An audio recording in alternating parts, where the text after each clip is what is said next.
안녕하세요. 비 오는 날 반차 쓰고 옹달책방 촬영하러 온 생계형 투자자이자 작가이자 또 본업은 8년차 여기 테헤란로 직장인 봉현이 형입니다. 저는 일단 취미로 유튜브랑 블로그 채널 운영하고 있고요.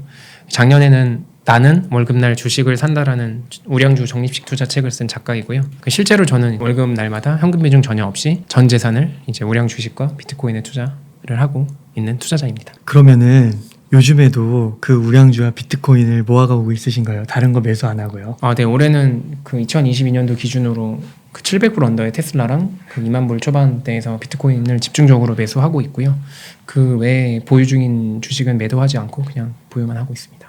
네. 그렇게 하고 있으신군요. 제가 봉현이 형님 블로그를 들어가 보니까 또 어떤 달은 테슬라도 아니고 비트코인만 좀 집중적으로 매수하기도 하시더라고요. 맞나요? 일단 기본적으로 이제 투자 원칙을 말씀드리면 첫 번째로 전 세계 80억 인구에게 수요가 지속되고 공급이 제한적인 자산인지 이를 먼저 이제 검토를 하고, 두 번째로 성장 산업에 속해 있는 자산인지, 그리고 가급적이면 그 자산에서 시가총액 1위를 중심으로 매수를 하고 있고, 세 번째로 경제적, 기술적, 상업적 해자가 있는 기업인지를 보고, 그 네 번째로 마지막으로 가급적이면 남들이 투자를 안 하는 기피할 때 많이 사자 이런 주의를 하고 있어가지고 700불 언더일 때는 테슬라를 좀 집중적으로 매수를 했고, 700불 이상 올라갔을 때는 아직 많이 오르지 않았던 비트코인을 조금 더 집중적으로 매수해가지고 그렇게 보신 것 같아요. 그러면은 지금 비트코인이 한 2만 불? 2만 3천 불? 것 같아요. 지금 2만 4천 불. 이 정도 되는데 요것도 괜찮은 가격이라고 보세요?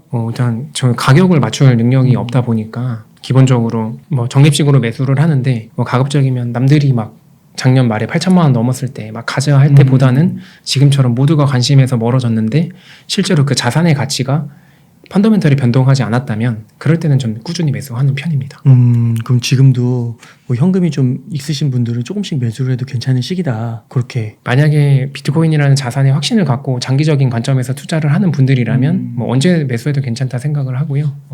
가능하면은 8천만 원일 때 사는 것보다는 2천만 원일 때, 3천만 원일 때 쌀 때 사는 게 더 좋잖아요.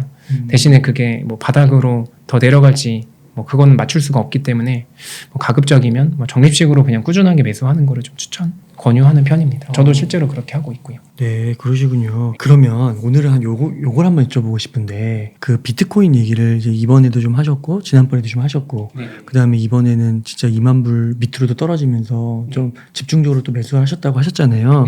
근데 이 비트코인을 여전히 모르시는 분들이 많고 사기라고 하고 폰지 사기 이런 얘기도 하는데, 이 비트코인이라는 게 뭔지 어떻게 생각하시는지 봉현이 형님께서는 그게 좀 궁금합니다.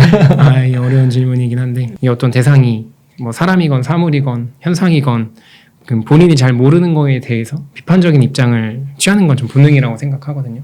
그러니까 비트코인이라는 새로운 물건, 현상에 대해서 기본적으로 사람들 대부분이 부정적인 여론이 다수인 거는 어쩔 수 없다고 저는 생각을 해요. 인터넷이 처음 나왔을 때 유튜브에 돌아다니는 영상을 보면 전화기가 있는데, 팩스가 있는데, 그리고 삐삐가 있는데 인터넷을 왜 쓰냐라는 그 반응이 대다수였고, 10년, 20년, 30년이 지난 지금은 사실 인터넷이 없는 세상은 상상할 수조차 없게 우리 생활 속에 깊숙이 들어왔잖아요. 그리고 그때 그 인터넷의 가능성을 보고 초창기에 투자를 하거나 사업을 했던 사람은 인류의 발전에 진짜 많은 기여를 했고 또 부와 명예를 얻었고, 그런 이제 역사가 있는데, 이게 비트코인이나 암호화폐 이런 것들이 새로운 자산군으로 지금 전 세계적으로 받아들여지는 그 상황이거든요. 그래서 저는 이 현상에 대해서 무조건 배척할 게 아니라 열린 마음을 가지고 관심을 가져볼 필요는 저는 있다고 생각을 하고요. 저는 말씀드린 것처럼 사람들이 비트코인이랑 다른 코인들을 되게 헷갈려 하는데, 저는 그 암호화된 자산 중에서 시가총액이 가장 높은 비트코인만을 매수하고 있고요. 비트코인을 제외한 모든 코인들을 얼터너티브, 그러니까 대체 가능한 코인이라고 해가지고 이제 알트코인이라고 부르는 겁니다. 그래서 일단 비트코인에 대해서 간략하게 말씀을 드리면, 비트코인은 익명의 개발자가 만들어낸 온라인 상에서 사용할 수 있는 그 디지털 화폐입니다. 총 발행량이 2,100만 개로 완벽하게 고정이 되어 있고, 채굴이라고 부르는 그런 연산 작업을 수행할 경우에 일정한 확률로 비트코인이라는 보상이 주어지거든요. 그리고 이 비트코인을 만약에 본인이 보유하게 되면 전 세계 어디에서든 인터넷만 연결이 되어 있다면 365일 24시간 개인과 개인이 은행이나 어떤 중개기관 없이 주고받을 수 있고, 이 안에 가치를 저장할 수 있는 어떤 형체가 없는 무형의 자산입니다. 이 개발자가 사토시 나카모토라는 그 익명의 개발자인데, 처음에 이 사람은 화폐를 목적으로 만든 게 맞아요. 근데 최근에는 그 원래 목적인 화폐보다는 뭐 금처럼 디지털 골드라고 부르죠. 그런 어떤 자산군으로 좀 주목을 받고 있고요. 그래서 비트코인을 뭐 간략하게 말씀드리면 디지털 화폐다. 그런데 이게 실제로 화폐로도 쓰이고 있지만 지금은 주로 이제 자산처럼 취급받고 있는 그런 암호화된 무형의 자산이다. 이렇게 요약을 해서 말씀드릴 수 있을 것 같아요. 그러니까 이 비트코인과 알트코인은 다르다. 완전히 다르죠. 금과 은이 다른 것처럼 비트코인과 알트코인도 다른데 사람들은 이제 뉴스에서 어떤 루나나 테라 이런 게 뭐 어떤 문제가 생겼다라고 하면은 그 전체 시장 전체를 싸잡아서 욕하는 것처럼, 그러니까 쉽게 예를 들면 뭐 신라젠이 상장 폐지 당했는데 테슬라 망한 거 아니냐 뭐 이렇게 물어본 거나 마찬가지라고 전혀 다른 자산이라고 보시면 돼요. 이제 아무래도 뭐가 뭔지 이렇게 정확하게 사람들이 대중들이 이해도 없고 이해할 마음도 없다 보니까 그냥 잘 모르는 현상에 대해서 그냥 기본적으로 부정적인 인식을 갖게 되는 것 같은데, 이 정도까지 이제 암호화 자산이 시장이 커졌고 뉴스로 이렇게 많이 노출되는 거 보면 이제는 한번 이게 뭔지 들여다볼 정도의 그 열린 마음으로 좀 돼야 되지 않나 좀 생각을 하고 있습니다.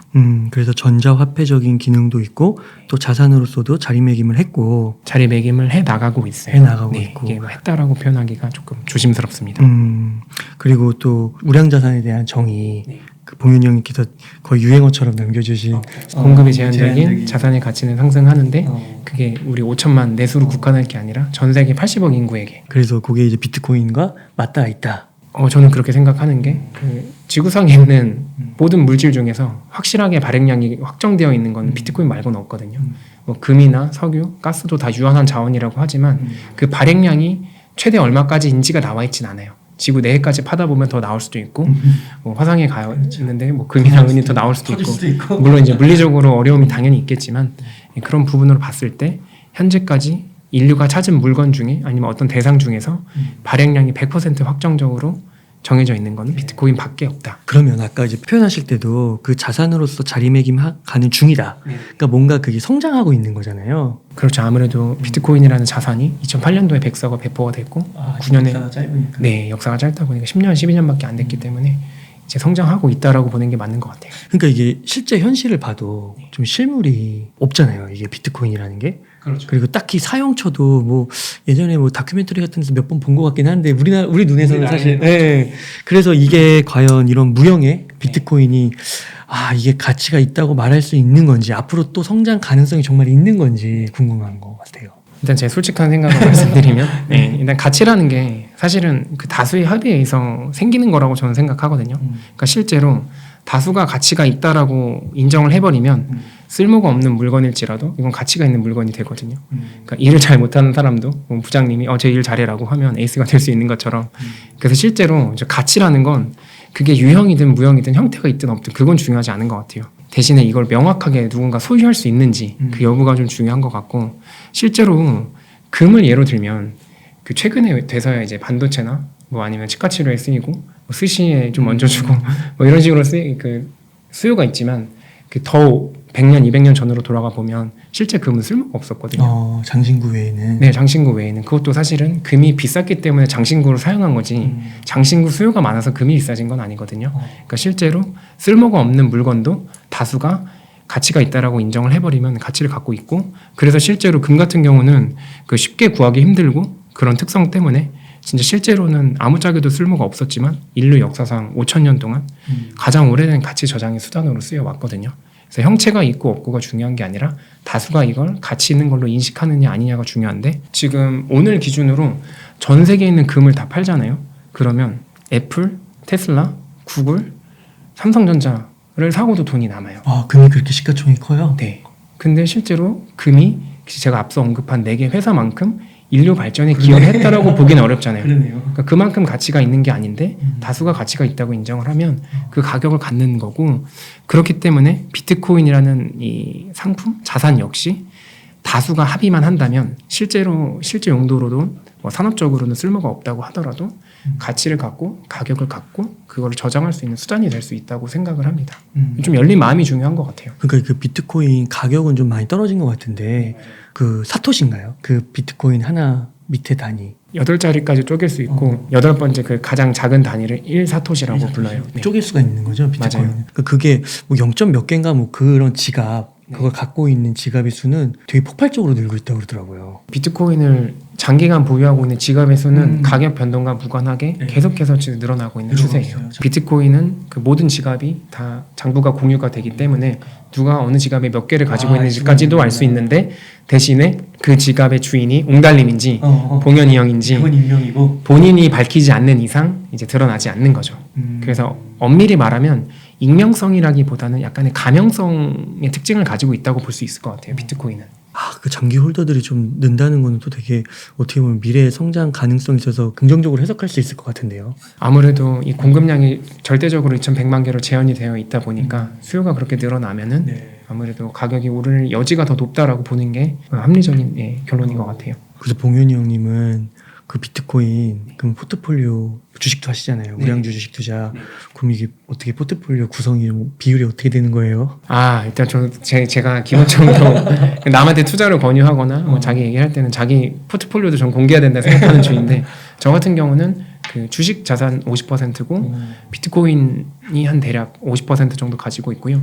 현금은 아예 0%로 보유하고 있고, 최근에 좀 이게 계속 가격이 변동하다 보니까 뭐 비트코인이 조금 더 줄었긴 한데 비슷합니다. 5대5 정도로 보유하고 있어요. 상당히 많이 갖고. 왜냐면 보통 그 금융권에 계시는 분들이 비트코인에 이제 좀 이렇게 갈리긴 하는데, 그래도 이렇게 좀 긍정적으로 보시는 분들은 5%, 뭐 10% 이 정도 얘기하시더라고요.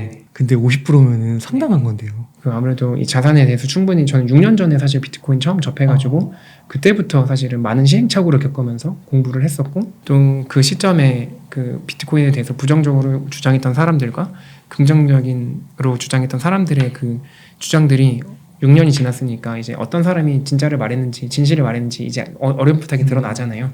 저는 사실은 그 시점에도 긍정적으로 말했던 사람들이 주장했던 것들이 하나하나씩 현실이 되어가는 걸 이제 눈으로 보면서 6년 동안. 2016년 10월 달에 그 회사 스폰을 받아가지고 매일경제 지식 포럼에 참석을 했는데, 그때 처음으로 이제 비트코인이라는 걸 접하게 되고 이제 궁금해서 찾아보다가 어떤 건지 해서 공부까지 하고 투자까지 하고 있습니다. 야, 진짜 6년이면은 진짜 그 비트코인에 대한 관심이 사실 2016년에 있는 분들은 있었지 아직 오르기 전이잖아요. 그 당시에 3,000불에서 5,000불 사이였었고 그 우리나라의 붐 오기 1년 전이었어요. 2년 전이잖아요. 네. 그래서 저도 그때 처음 알게 돼가지고 많은 돈을 투자하진 못했었고, 저도 이제 정말 소액으로 투자하면서 점점 이제 좀 확신이 들어가지고 조금씩 비중을 늘렸고, 동시에 주식도 같이 투자를 했었고요. 그러니까 그때 그 300만 원, 500만 원이라고 하면 비싸잖아요.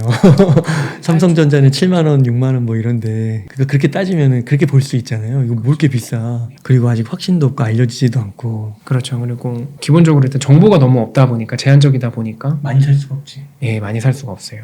그리고 제가 그때는 사회 초년생이어가지고 일단 애초에 돈이 없었어요. 네. 그렇게 해서 이제 그런 확신을 갖고 또 이렇게 역사적으로 보니까 점점 더 그때 말했던 그런 주장들이 정말 현실로 구현되는 걸 보면서 더 확신을 얻게 되면서 이번에 또 2만 불 딱 그 깨지거나 그 근절이 왔을 때 또 계속 매수 집중적으로 좀 하신 거고. 그렇죠. 그래서 지금 최근 기준으로 사실 주식도 많이 빠지고 암호화폐도 많이 빠졌는데, 많이 빠졌다면 반등할 때도 사실 더 좋은 자산이 많이 오를 거잖아요. 그래서 좋은 자산이라고 생각했던 뭐 테슬라나 비트코인 2개를 좀 집중적으로 매수했어요. 그러면 한 번 살 때 얼마 정도씩 이렇게 사세요? 그냥 진짜 돈 있을 때마다 계속 사요. 그냥 한 번에 100만 원만 이렇게 사요? 분할을 안 하고? 100만 원 살 때도 있고, 이렇게 또 조금씩 돈이 들어올 때가 있잖아요. 그래서 거의 뭐 20만 원, 30만 원 단위로 거의 매주 사는 것 같아요. 그러면 그 실거래가로 실시간 그 거래가로 사요? 네, 그렇죠. 가능하면은 저는 이제 바로 시장가로 매수를 해가지고 제 개인 지갑으로 보내거나 해외 거래소로 좀 보내가지고 네, 좀 이렇게 운용하고 있습니다. 그러면 이더리움은 안 사셨어요? 예전에 이제 이더리움을 정말 소액 가지고는 있었는데 좀 투자를 좀 심플하게 가져가고 싶더라고요. 제가 뭐 암호화폐 업계에서 종사하는 사람도 아니고 또 다른 프로젝트들까지 다 공부하려고 하다 보니까 일단 공부할 게 진짜 너무 많더라고요.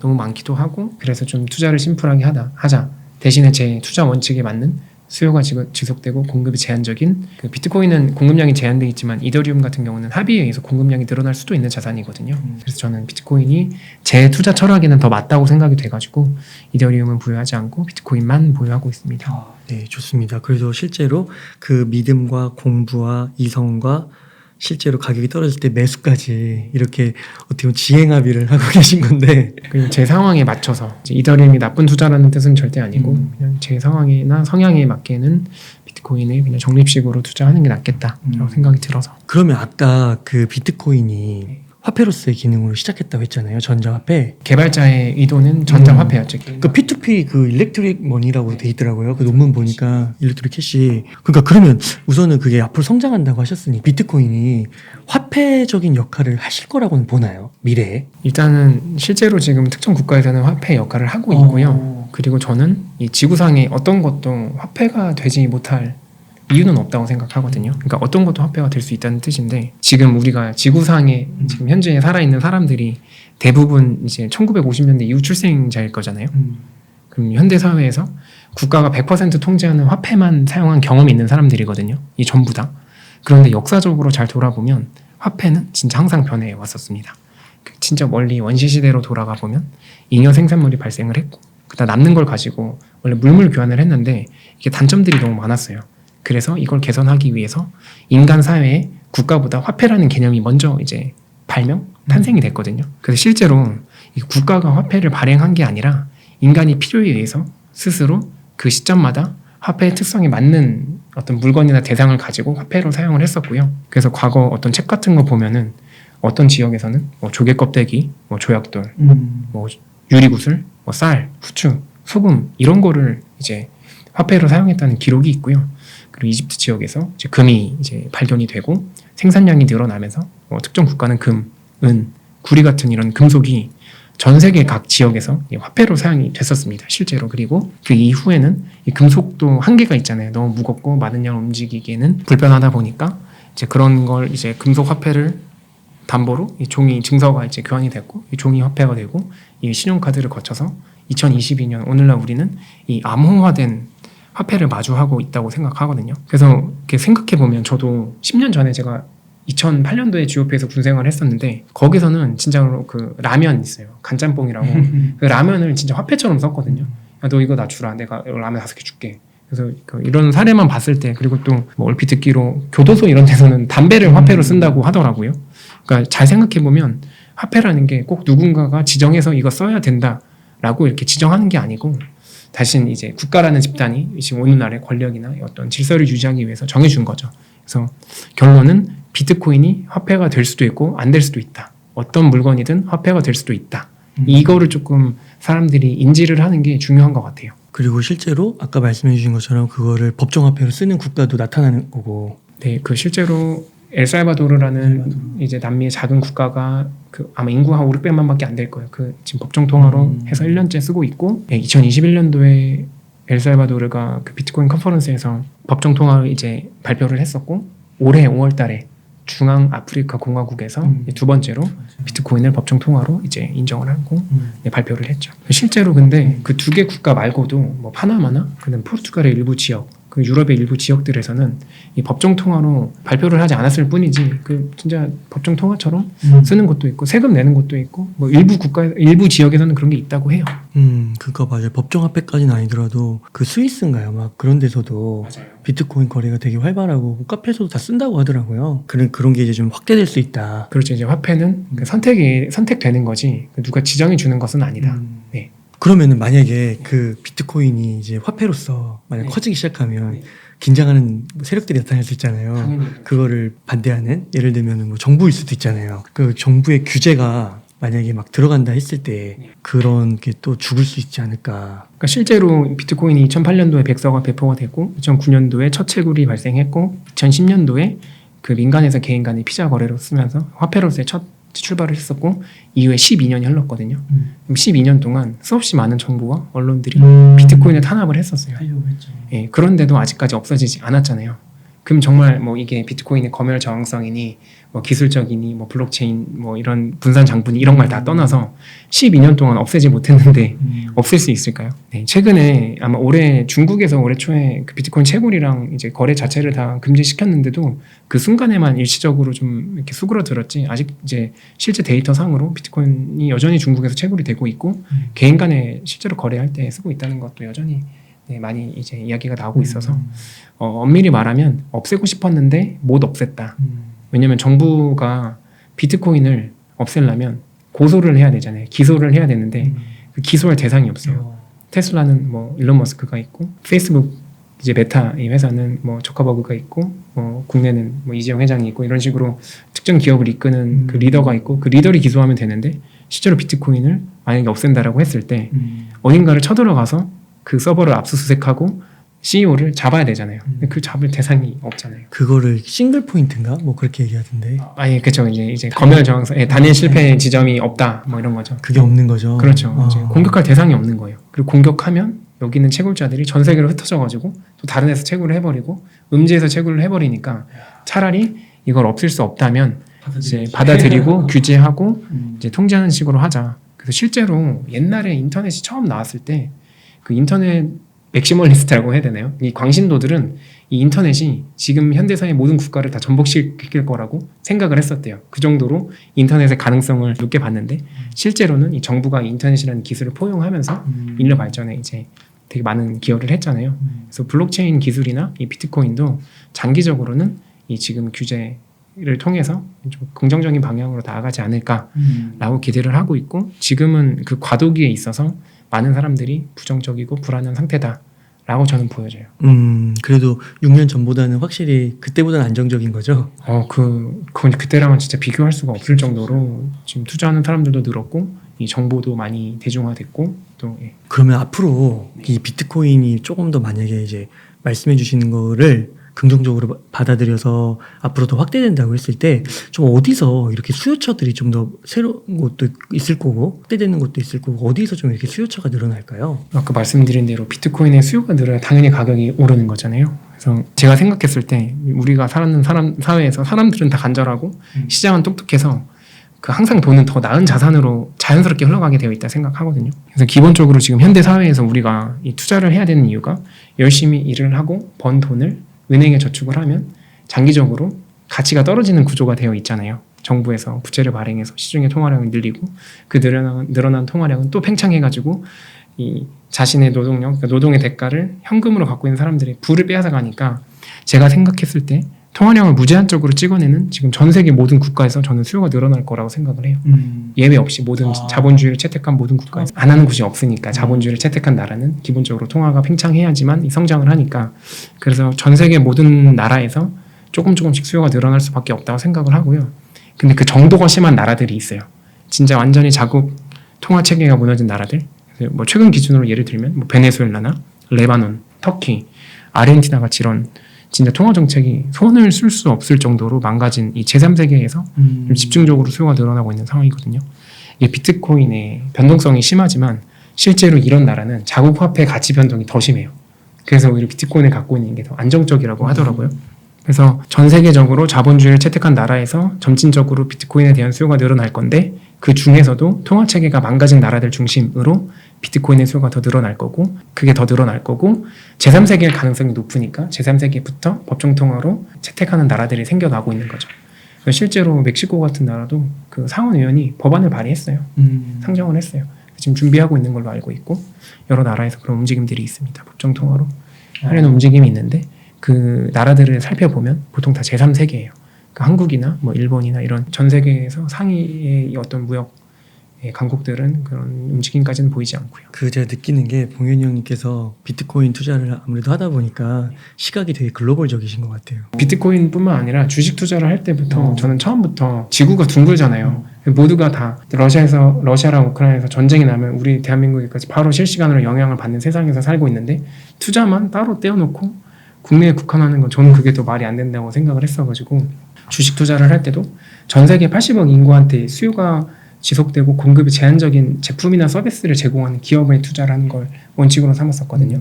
그래서 사실은 미국 주식이 국내 주식보다 비중이 더 높았었던 거고 자연스럽게. 그러면서도 이제 첫 번째로는 통화량을 무제한적으로 찍어내는 대부분의 국가에서 수요가 늘 거고 특히나 이제 제3세계 중심으로 수요가 늘어날 거라고 보고 있고요.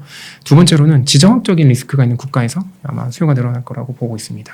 최근 기준으로는 러시아랑 우크라이나가 전쟁을 했을 때 우크라이나 부자도 비트코인을 사서 해로 자산을 돌리면서 두 개 국가 모두에서 비트코인 가격이 이제 폭등한 이제 이력이 있거든요. 그래서 실제로 그 전쟁 리스크가 있는 나라에서 장기적으로 만약에 전 세계적으로 지정학적 리스크가 늘어나면 이제 비트코인 수요가 늘어날 수밖에 없고, 미국이 아프가니스탄 철수했을 때도 그 특정 지역에 비트코인 수요가 늘어난 이력이 있고, 또 최근에 뭐 중국이랑 대만 분쟁에 따라서 대만에서도 비트코인을 사는 수요가 있다라는 이야기가 좀 들리고 있고, 또 수년간 분쟁이 이어지고 있는 뭐 팔레스타인이나 이스라엘 이런 데 있잖아요. 포탄이 날아다니는데 그 부동산 다주택자 될 수 있을까요? 폭탄 날아와서. 그러니까 그 자기가 갖고 있는 소유물 네. 그거를 갖고 갈 수가 없잖아요. 그렇죠. 어딜 가야 되는데, 그래서 내가 만약에 뭐 B라는 곳에 있었는데 안전한 C로 갈 때 돈이 있어야 C로 가서도 뭐 생존이 될 거 아니에요. 그렇죠. 그러니까 그 B를, 근데 그 부동산을 들고 갈 수 없고, 그렇다. 금도 위험할 수 있고 무겁고, 그렇죠. 금은 들고 가다가 빼앗길 수도 있고. 빼앗길 수도 있고. 네. 그러니까 그걸 비트코인으로 바꾼다는 거죠. 바꿔가지고 그걸 이제 두바이나 이런 중립국으로 던져가지고 거기서 환전해가지고 이제 필요한 물건도 사고 아파트도 사고 그런 상태고요. 혹시 제가 지금 키움증권이나 이런 삼성증권에 가지고 있는 미국 주식 있잖아요. 우리나라에서 전쟁 나면 그거 미국 가서 못 찾는 거 아세요? 되겠죠. 네, 왜냐면 제가 지금 우리 증권 계좌에 가지고 있는 미국 주식은 엄밀히 말하면 제 소유가 아니고 한국 예탁결제원이 가지고 있습니다. 그래서 실제로 우리나라가 만약에 전쟁이 나서 증권이랑 다 셧다운돼서 미국으로 망명을 했어요. 나 테슬라 100주 갖고 있다 불켜서 보여줘도 이게 봉현형 건지 웅달린 건지 미국에서는 알 수가 없어요. 그냥 한국 예탁결제원 거예요. 그래서 실제로 지정학적인 리스크가 있는 나라의 국민이라면 최소 자산의 1% 정도는 그러네요. 자산 배분 차원에서 비트코인을 좀 가지고 있는 게 좋을 것 같고요. 그래서 두 번째로 이렇게 지정학적인 리스크가 있는 국가들에서 저는 비트코인의 수요가 늘어날 수밖에 없을 거라 생각하고, 지금 그냥 우리가 체감하기에도 작년, 재작년, 그 전 10년 전 대비해서 전 세계적으로 지정학적인 리스크가 늘어나고 있다는 게 이제는 몸으로 느껴질 정도가 되지 않았나요? 뭐 망상 이런 게 아니라 진짜로 체감이 될 정도로 좀 지정학적 리스크가 올라왔다 생각돼요. 세 번째로 이게 과도한 증세로 몸살을 앓고 있는 국가에 있는 부자들 중심으로 늘어날 수밖에 없다 생각하거든요. 올해 5월달인가 중남미 예로 들면 그 올해 6월달 콜롬비아 역사상 처음으로 진보 성향을 가진 그 대통령이 당선이 됐고, 올해 10월달에 브라질에 대선이 있거든요. 그 지금 아마 지지율 1위도 그 진보 정당, 그러니까 부자 증세, 뭐 법인세 올리고 가진 자들 걸 조금 빼앗아서 나눠주겠다라고 주장하는 정당의 후보가 지지율 1위고, 이대로 가면은 그 중남미 역사상 처음으로 경제 상위 6개 국가 모두가 반미국 성향의 이제 진보 성향을 가진 이 정권이 수립되는 거거든요. 그래서 실제로 그 기사를 잘 찾아보면 그 나라에 있는 부자들 중심으로 비트코인 수요가 엄청나게 문이 늘어나고 있다고 해요. 그 비트코인에 대한 문의나 수요가. 세금 안 내려고요? 안 낸다기보다는 이제 빼앗기기 싫은 거죠. 이게 물론 그들의 부가 진짜 적법하게 이제 쌓인 건지 뭐 취득하면 저는 알 수가 없지만 어쨌든 부자들이 많이 가진 사람들도 가진 걸 빼앗기고 싶진 않을 거 아니에요. 그렇다 보니까 그 자산을 지금 빨리 이제 그런 정부가 어떤 정책을 펼치기 전에 해외로든 어디든 이렇게 배분을 해야 되는데, 그때 이제 비트코인이 유용하게 쓸 수 있다는 거죠. 그러니까 이게 비트코인이 아까는 약간 좀 그 제3의 국가? 네. 좀 개발이 덜 된 국가들? 그런 데서 좀 수요가 있는 줄 알았는데, 네. 지금 말씀을 들으니까 부자들에게서도 충분히 수요가 생길 수가 있겠네요. 그렇죠. 실제로 이게 세계의 부는 상위 소수가 다 수요하고 있잖아요.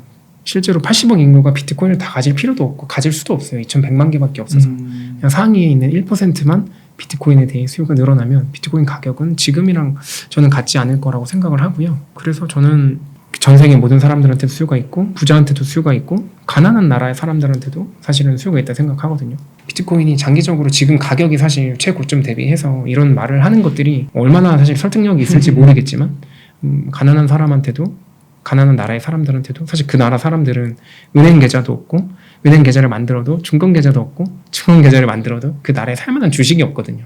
그렇다고 금을 들고 있으면 길 가다 빼앗길 수도 있고 또 그렇다고 현금을 들고 있으면 가치가 빼앗기고 가치가 희석되고 이러니까 가난한 사람도 비트코인이 필요하고 부자인 사람도 비트코인이 필요하고 그러니까 제가 봤을 때는 다른 어떤 자산들보다도 80억 인구한테 수요가 더 지속될 수밖에 없는 자산이라고 생각이 들었고 같은 기간 동안 더 수요가 많은 자산을 사두는 게 수익률이 더 높을 거잖아요. 그래서 저는 사실 비트코인을 포트폴리오 일부 넣었고 꽤 많은 비중으로 투자하고 있습니다. 진짜 처음에는 이게 어떻게 뭐 커피숍에서 쓰는 건가 네.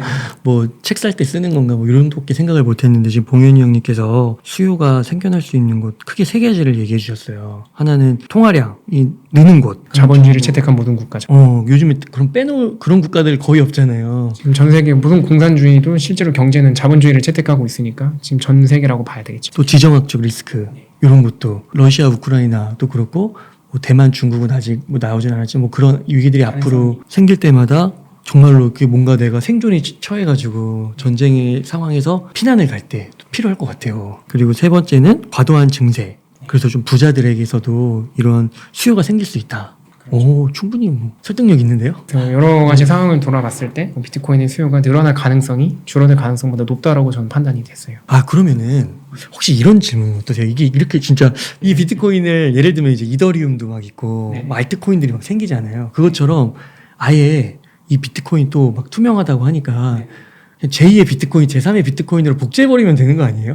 실제로 제2, 제3의 비트코인들이 그 비트코인을 복제해서 여러 가지 프로젝트들이 나왔는데 실제로 다 사장됐고요. 아, 그래요? 이미? 물론 이제 미래를 제가 확언할 수 없기 때문에 물론 이제 제2의 비트코인, 제3의 비트코인 나올 수도 있고 또는 이 암호화폐가 아닌 또 더 나은 무언가가 나올 수도 있다고 저는 생각을 하지만 일단 저는 기본적으로 네트워크 선점 효과에 의해서 비트코인보다 조금 더 성능이 좋은 화폐는 비트코인을 넘을 수가 없을 거라 생각하거든요. 그러니까 진짜 쉽게 예를 들어서 카카오톡이 옛날에 처음 나왔었잖아요. 잘 생각해 보시면. 그리고 6개월 뒤에 그 당시에 다음이라는 대기업에서 기능이 조금 더 좋은 마이피플이라는 어플을 내놨었고 바로 이후에 네이버에서도 라인을 내놨었거든요.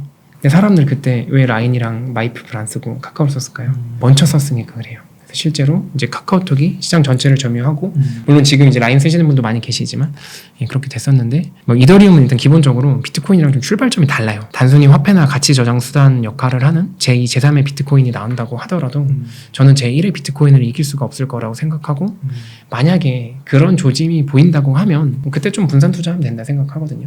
지금 비트코인이 암호화폐 전체 시가총액의 한 45에서 48% 차지하거든요. 압도적인 1등이에요.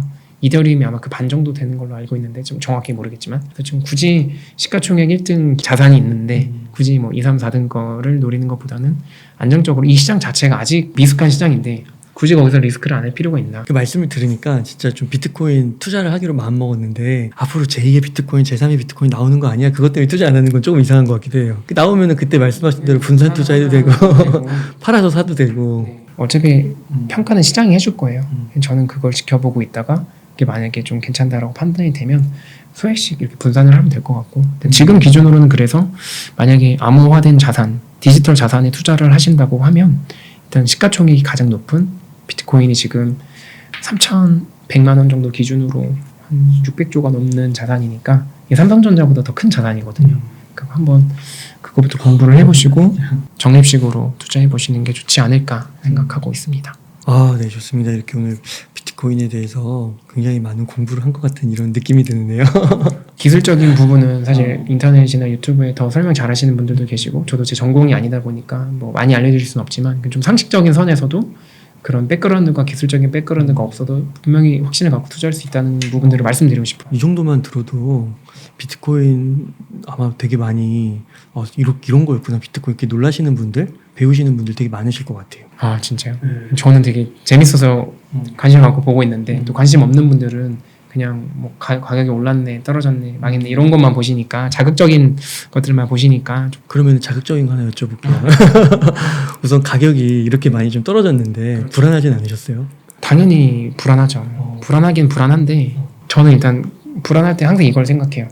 현금에 장기 투자하는 건 그럼 대안이 될까요? 그러니까 현금에 장기 투자를 하는 건 저는 구매력 손실이 확정적인 미래에 투자하는 행위라고 생각하거든요. 그러니까 확실히 망하는 거에 투자하는 거예요. 그게 더 불안하다고 저는 생각을 하기 때문에 우량 자산에 투자를 하면 물론 변동성은 있지만 그래도 더 나은 미래를 기대라도 할 수 있기 때문에 저는 오히려 이 떨어지더라도 자산을 매수하는 게 더 마음이 편하고 대신에 이 자산의 가치 변동은 없어야 되겠죠. 뭐 펀더멘탈이 훼손됐다거나 갑자기 비트코인 네트워크가 해킹 당해가지고 멈췄다거나 발행량이 늘어났거나 이런 거는 별개의 문제고 펀더멘탈이 변하지 않았는데 가격이 떨어지는 상황이라면 저는 그럴 때 매수하는 게 좋다고 생각해가지고 너무 이론적인 말이긴 하지만 일단 불안하지 않은 건 않지만 이 자산의 가치가 변하지 않았기 때문에 불안하지 않다. 그리고 그럴 때 더 많이 매수하면 불안감이 해소된다.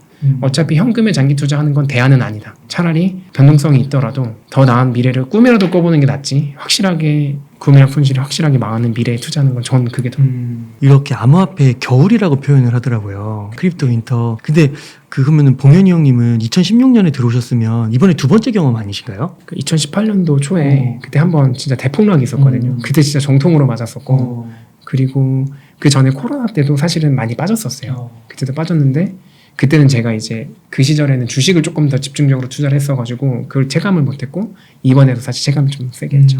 그러면 그때의 크립토 윈터와 네. 지금의 크립토 윈터는 좀 어떠세요? 가격이 최고점 대비 빠진 거는 진짜 얼추 비슷해요. 왜냐면 지금 비트코인이 좀 아까 보니까 3천만 원 넘었더라고요. 그러니까 한 마이너스 60% 정도? 근데 지금 사실 뭐 특정 종목들 그만큼 빠진 거 진짜 많기도 하고 그 예전에 우리나라 기준으로 2,700만 원 할 때 진짜 거의 한 300만 원까지 다시 내려갔으니까 거의 마이너스 퍼센트는 비슷해가지고 낯설진 않아요. 낯설진 않은데 크립토 윈터를 그래도 몇 번 두세 번 겪었다 보니까 물론 겪을 때마다 속상하지만 그래도 그때만큼 속상하지 않은데 좀 다른 게 뭐냐면 확실히 펀더멘털이 더 단단해지고 있는 게 느껴져요. 그래요? 예, 더 많은 사람들이 진짜 공부하고 관심 갖는 게 느껴지고 실제로 그런 화폐로 사용하는 사례도 진짜 유튜브 찾아보면 우리나라에서 없어서 그렇지 다른 나라는 그 확산되는 게 보여지고 있고 사람들이 많이 관심 갖는 게 느껴져가지고 네, 오히려 그때보다는 지금이 좀 덜 불안한 것 같아요. 이제 그 미래가 언제 오냐, 5년 뒤에 오냐, 10년 뒤에 오냐 그 정도의 불안감이 있는 거지 이게 아예 영원히 돼가지고 가치가 없어지진 않을 것 같다라는 네, 그런 건.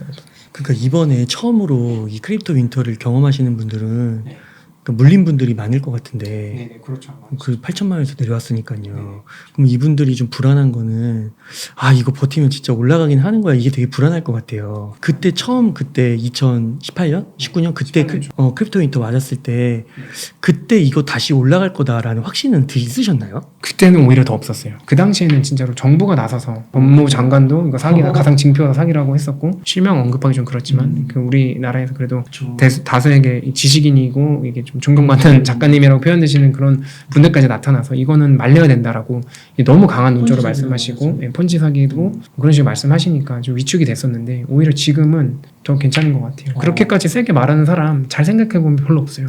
그러니까 이게 다른 게 크립토 윈터를 처음 맞이하시는 분들은 이거 너무 세다 이런 걸 많으실 것 같아요. 근데 과거에는 이제 그때보다 펀더멘털이 지금보다 약했을 때 그런 얘기를 들으셨던 거고 그렇죠. 한번 경험하셨으니까 지금은 더 강한 상태에서 별로 없다고 느끼시는 거고. 그때 대비해서는 지금 진짜 정말 이 산업 자체도 많이 성숙해졌고 물론 아직 여전히 부족하지만 성숙해졌고 투자하는 사람들도 많이 있고 공부하는 그런 모임들도 실제 되게 많거든요. 그때보다는 이번 크립토 윈터가 가격 떨어진 폭은 비슷하지만 실제로 그런 시장의 분위기나 실제 그런 걸 봤을 때는 오히려 더 괜찮다. 그리고 지금 사실 진짜 잘 생각해보면 부동산도 물론 다 그런 건 아니지만 분위기가 좋지 않잖아요. 암호화폐가 먼저 무너졌고 그다음 주식 무너졌고 지금 이제 부동산도 외곽 지역부터 슬슬 반응이 오고 있어서 아마 지금 모든 투자를 하시는 분들이 다 속상하실걸요.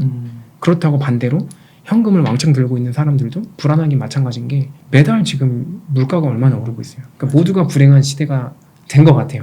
되게 속상할 때가 있어요. 근데 이제 그 와중에 제일 만만한 암호화폐 사람들이 제일 미했는데 제가 봤을 때는 비트코인 마이너스 60%? 넷플릭스도 그만큼 빠졌는데 다른 우량 자산이라고 생각하던 것들도 그만큼 빠졌는데 그리고 대출받아서 산 게 아니라서 다시 추가 매수하면 마이너스는 좀 줄어드니까 좀 그렇게 생각하고 있어요. 그리고 또 분산 투자 나름 주식 50, 암호화폐 비트코인 50 이렇게 하고 계시니까요. 그러면은 얼마 가실 것 같으세요? 앞으로 올라가면? 비트코인이요? 네. 솔직히 가격을 저희가 전문가 진짜 아니다 보니까 맞출 수는 없지만 같은 기간 동안 S&P 500이나 아파트의 상승률보다는 압도적으로 높을 거라고 생각하고 있어요. 그 좋은 투자라는 게 사실은 숫자가 늘어나는 것도 중요하지만 실제로 내가 갖고 싶은 물건보다 내가 투자한 자산이 같은 기간 동안 더 많이 올라서 10년 정도 장기 투자했을 때 그 투자한 자산을 팔아서 갖고 싶은 물건을 사고 남은 돈으로 주변 사람들이랑 맛있는 거 먹는 게 전 좋은 투자라 생각하거든요. 그 관점에서 봤을 때 2022년도 기준으로 S&P 500 ETF를 적립식으로 매월 100만 원씩 사는 것보다는 비트코인을 사는 게 수익률이 더 높을 거라고 생각을 하고 있고 대기업 다니는 두 커플이 10억이 넘는 서울 아파트를 30년 동안 원리금 갚는 것보다는 저는 더 나은 선택이 될 거라고 생각을 하고 있어요. 물론 이제 실거주 관점 말고 투자 관점에서. 좀 더 직접적으로 여쭤볼게요. 1 비트코인이 3천만 원인데 얼마 갈 것 같으세요? 아까 말씀드린 대로 그 금이 있잖아요. 전 세계에 있는 중앙은행이랑 사람들이 보관하고 있는 금의 시가총액이 12조 달러거든요. 그럼 비트코인이 아까 말씀드린 것처럼 금은 산업수요 제외하고도 대략 뭐 10조 달러라고 했을 때 산업수요가 정말 미비하니까 반도체에도 정말 소량이 쓰이고 귀금속으로 쓰이는 것도 전체 금에 비하면 사실 그렇게 많은 양은 아니거든요. 누계로 쌓이는 금 대비해서 실제 수요 제외하고 금의 가치가 10조 달러라고 했을 때 비트코인이 0.5조 달러거든요. 그럼 적어도 비트코인이 금과 시가총액이 같아지려면 지금보다 20배는 올라야 돼요. 와, 될까요? 그렇게 되면 6억이잖아요. 근데 지난 10년 동안 비트코인이 출현한 이후에 실제 금 가격이 10년 동안 20% 정도밖에 안 올랐어요. 그러면 금은 5천년 동안은 전통적인 인플레이션 해지 수단을 했지만 최근 10년만 봤을 때는 전혀 해지하지 못했죠. 왜냐면 10년 동안 김밥이 3배 올랐죠. 서울 아파트가 3배 올랐죠. 그럼 적어도 금도 3배 올랐어야 해지를 한 거잖아요. 해지를 못했잖아요. 근데 비트코인이 금이 해지하지 못한 기간이랑 비트코인이 가격을 갖고 가치를 갖기 시작한 시점이 겹쳐요. 저는 이게 우연이지 않을 거라 생각해요. 그러니까 아마 아까 말씀드린 대로 사람들은 간절하고 시장은 똑똑하기 때문에 더 나은 자산으로 돈이 스며든 거라 생각하고 그래서 가치가 없던 비트코인이 현재 지금 600조까지 올라왔고 그러면 10년 동안 0원에서 600조가 됐는데 앞으로 10년 동안 금을 따라가지 못할 이유는 없다고 생각하고 물론 그 중간중간에 장애물이 있겠죠. 그럼 반대로 또 더 긍정적으로 보는 사람은 금보다 더 좋은 자산이잖아요. 사실은 금보다 더 발행량이 제한되어 있고 실제로 이거 위변주에도 더 좋고 왜냐면 금 같은 경우는 이게 진짜 순도 100%인지 99인지 98인지를 누군가한테 검증을 해야 되고 도둑 맞을 수도 있고 잘게 쪼갤 수도 없고 이동에도 불편을 갖고 있잖아요.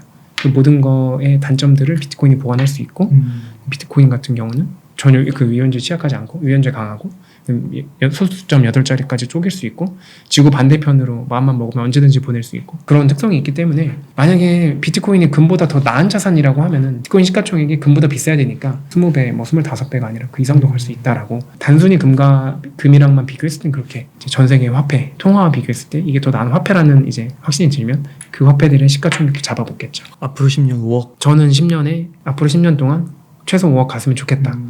뭐 지금처럼 자본주의가 유지가 되고 지속적으로 각국 정부에서 돈을 뿌려대기 시작하면은 이제 10억이 못 갈 이유는 없지만 그때 10억이 가치가 얼마냐는 지금 감히 추정해 볼 수가 없어가지고 바람이 있다면 1차 목표는 금의 시가총액에 도달하는 거.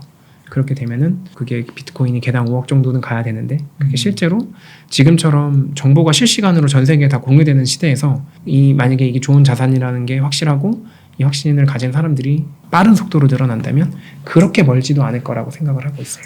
봉현이 형님께서 이게 진짜 비트코인이 뭔지 거기서부터 설명을 해주셨잖아요. 쭉 듣고 나니까 될 수 있겠다. 왜냐면은 주식에서도 사실 텐베거 나오잖아요. 그렇죠. 소형주에서. 그리고 뭐 테슬라도 18배 성장했다고 그러더라고요. 코로나 때 그 1년 6개월인가 그 짧은 시간 동안. 맞아요. 그러니까 그런 거 보면은 뭐 비트코인이 뭐 못할 이유도 없고 쉬운 일은 아닐 수 있겠지만 아무튼 뭐 공부하고 확신이 있다면 그런 확신이 들 수 있는 거는 뭐라 할 수 없을 것 같아요. 그렇죠. 이제 사람마다 이제 가치관도 다르고 그러니까요. 살아온 배경이랑 지식이 다르기 때문에 그거 가치가 있는지 없는지 보는 건 그동안 지금 우리 어른들이 돈을 벌어왔던 방법을 그대로 똑같이 따라하면 부를 늘릴 수 있을까라고 생각했을 때 저는 아닐 거라고 생각해요.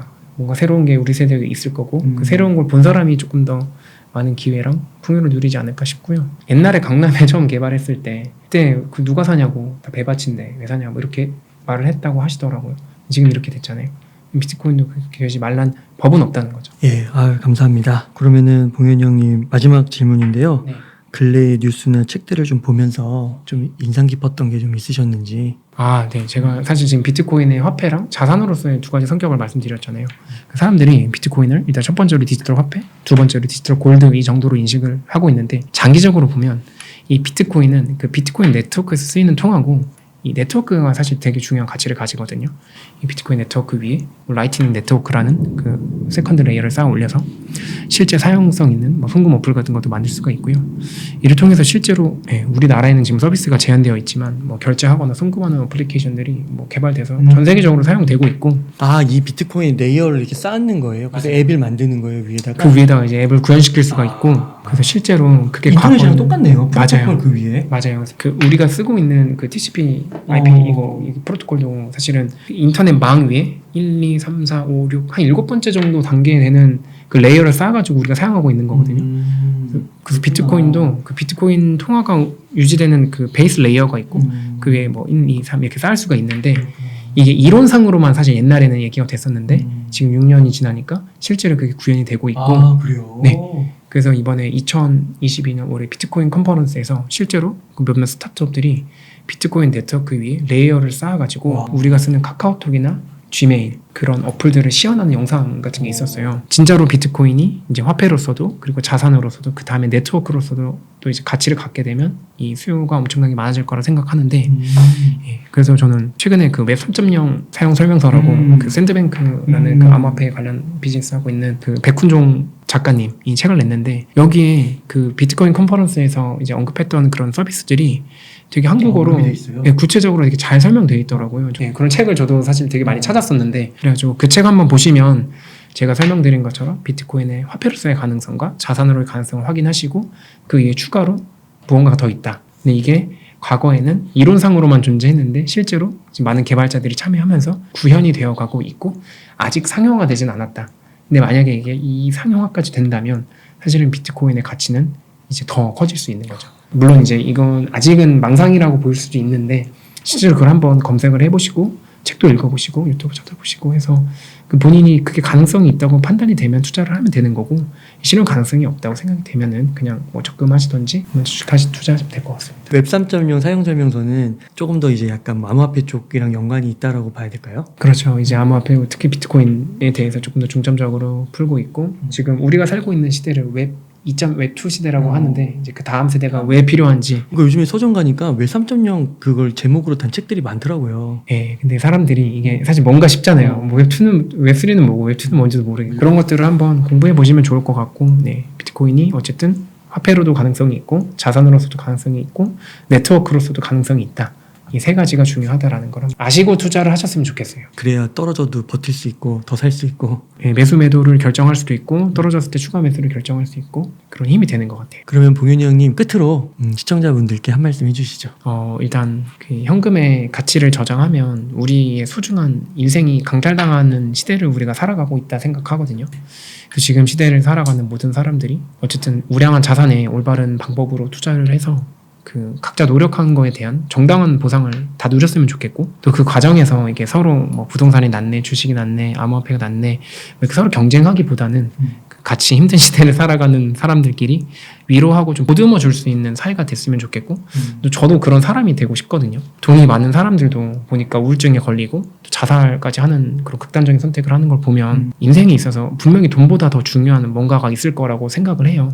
저도 사실 그걸 찾아가는 과정에 있는 일개 투자자일 뿐이거든요. 부족한 사람인데 어쨌든 그 웅달 책방 구독자분들이나 영상 시청해 주시는 분들이 어떤 특정 자산에 대한 편견을 갖기보다는 열린 마음으로 좀 공부하시고 또 지금 상황이 좋지 않지만 긍정적으로 도전하시면은 분명 더 나은 미래가 있을 거라고 저도 확신하거든요. 네. 우량 자산에 투자하는 우리들의 좀 미래가 오늘과 미래가 안락했으면 좋겠습니다. 너무 멋진 말씀 감사합니다. 진짜 앞으로 지금은 이렇지만 투자라는 게 사실 멀리 보는 거잖아요. 앞으로 3년 후, 5년 후, 10년 후에 좋은 결과 있으실 거라고 믿고요. 그리고 오늘 또 방송을 들으면서 참 그런 것 같습니다. 이게 내가 모른다고 해서 뭐 사기다 막 그렇게 너무 이렇게 몰아치는 것보다는 이게 그래도 막 10몇 년 동안 살아남으면서 전 세계적인 사람들이 왜 여기에 눈독을 좀 더 관심을 갖는지 그런 것들도 한번 살펴보신다면은 너무 좋을 것 같아요. 응원점을 하나하나씩 제거하시다 보면은 뭐 담을 찾을 수도 있고 그게 투자가 될 수도 있고 깊이가 될 수도 있겠죠. 그러니까 그게 부자가 물론 천천히 되는 거라고는 하긴 하지만 사실 진짜 투자 수익률이 좋으면 조금 더 빨리 될 수도 있는 거잖아요. 그렇죠. 아까도 S&P 500이랑 좀 이렇게 비교해 주셨듯이 그러니까 그런 게 진짜 현실에 구현될 수도 있는 거니까 한번 공부해보고 아니면 아닌 거지 그렇죠. 아예 덮어놓고 아니라고 하지는 않았으면 좋겠다 이런 생각도 드는데요. 나중에 손자가 그때 왜 안 샀어? 그렇죠. 부모님한테 그때 강남 아파트 왜 안 산 거야? 그렇죠. 그때 몰랐어. 네, 알겠습니다. 오늘도 되게 알찬 시간 이렇게 꾸며주셔서 감사드리고 그러면 봉현이 형님 오늘 인터뷰 이 정도에서 마무리하도록 하겠습니다. 이렇게 해서 나는 월급날 주식을 산다의 봉현이 형님을 모시고 이야기를 나눠봤습니다. 오랜 시간 동안 깊은 인사이트 많이 나눠주셔서 감사의 말씀드립니다. 오늘 고생 많으셨습니다. 감사합니다.